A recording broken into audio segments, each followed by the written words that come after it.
je protikorupčný, jak bojuje proti klientelizmu a každý má plné huby tých veľkých krasorečení. Viete, verte mi, že najhoršie pre Slovensko je to, že tých, ktorí klamú, je stále viac a viac. Bohužiaľ, a ten, kto hovorí pravdu, ten je ten najhorší, ten je ten vulgárny, pretože on sa vyjadruje priamo a jasne. A vždy som sa vyjadroval takto.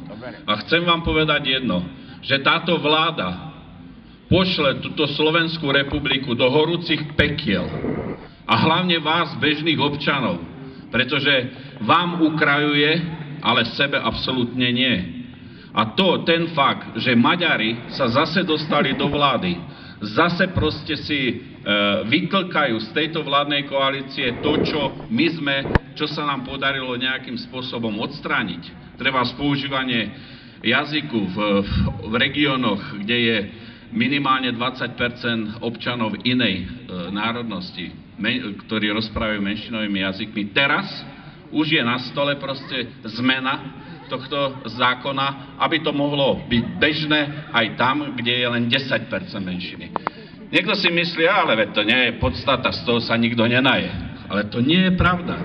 Pretože prijatý zákon Maďarskej republiky o dvojitom občianstve a dokonca aj to, čo Orbán vyjadruje teraz, že by mali byť občania Slovenskej republiky, maďarskej národnosti, mali by voliť parlament Maďarsku.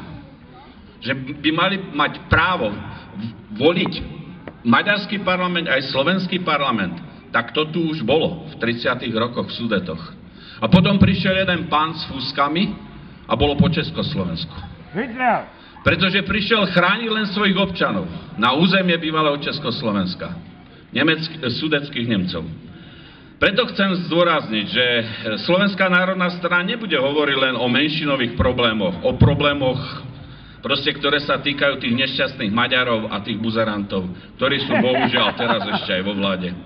Ale budeme rozprávať aj skutočne o veciach, ktoré sa týkajú vás. Pokiaľ Slovenská národná strana bola vo vláde, mali sme svojho ministra, ktorý len v Kysuckom Noveste sme poskytli dotácie alebo projekty, minimálne 4 projekty na školy zvíťazili. Aj na námestie sme dali peniaze. Čiže skutočne sme robili všetko preto, aby sme sa nejak priblížili vám, konkrétne vám, Kysučanom. Že sme pomohli skutočne tomuto mestu zásadným spôsobom v priebehu týchto 4 rokov, kedy sme boli vo vláde. Zásadným spôsobom. Takže nie len reči zo strany Slovenskej národnej strany. Ďakujem veľmi pekne, ale chcem sa obrátiť na vás.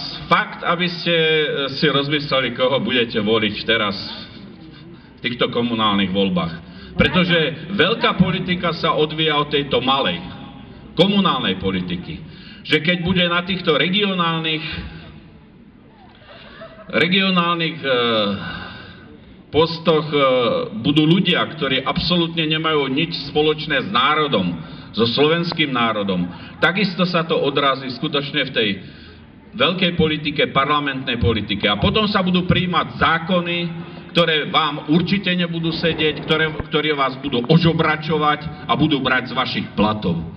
Zoberte si, uvidíte v januári, vo februári, keď prejdú tie zákony, ktoré navrhuje koalícia, o koľko menej budete mať peňazí v peňaženkách. A potom sa zbadáte. A niekto povie, aj kašlem na komunálne voľby. No ale to nie je správny postoj. Pretože potom plakať, keď už bohužiaľ je neskoro, kedy títo lumpy budú robiť si čo chcú, tak potom je už skutočne neskoro.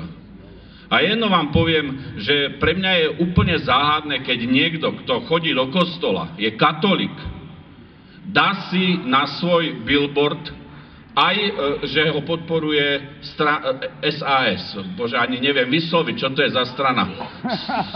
To je niečo strašidelné. To SAS. To je jak chlapa miluje asi. To je skutočne proti môjmu gustu, proti všetkému. Ale sama podstata všetkého je, keby sme sa mali aj nevieme jak dobre. Pokiaľ Orbán nezastaví tie permanentné útoky proti Slovenskej republike a jedno vám poviem, že sa chystá, jednoznačne chystá odtrhnúť južné územia Slovenskej republiky. Toto je pripravené a oni postupne ukrajujú z tých svojich plánovaných smerov a zámerov. A verte mi, že pokiaľ sa nepostavíme na odpor týmto zámerom, zle to skončí pre Slovensko. A jedine Slovenská národná strana vždycky zdvihla ten prápor slovenský a vždy sa držala na úrovni a na strane slovenského národa a nikoho iného. A preto buďte takí láskaví, prosím vás, voľte kandidáta Slovenskej národnej strany, Braňa Neslúšana. Ten je zárukou tej slovenskosti aj tu na Dolných Kysuciach. Ďakujem.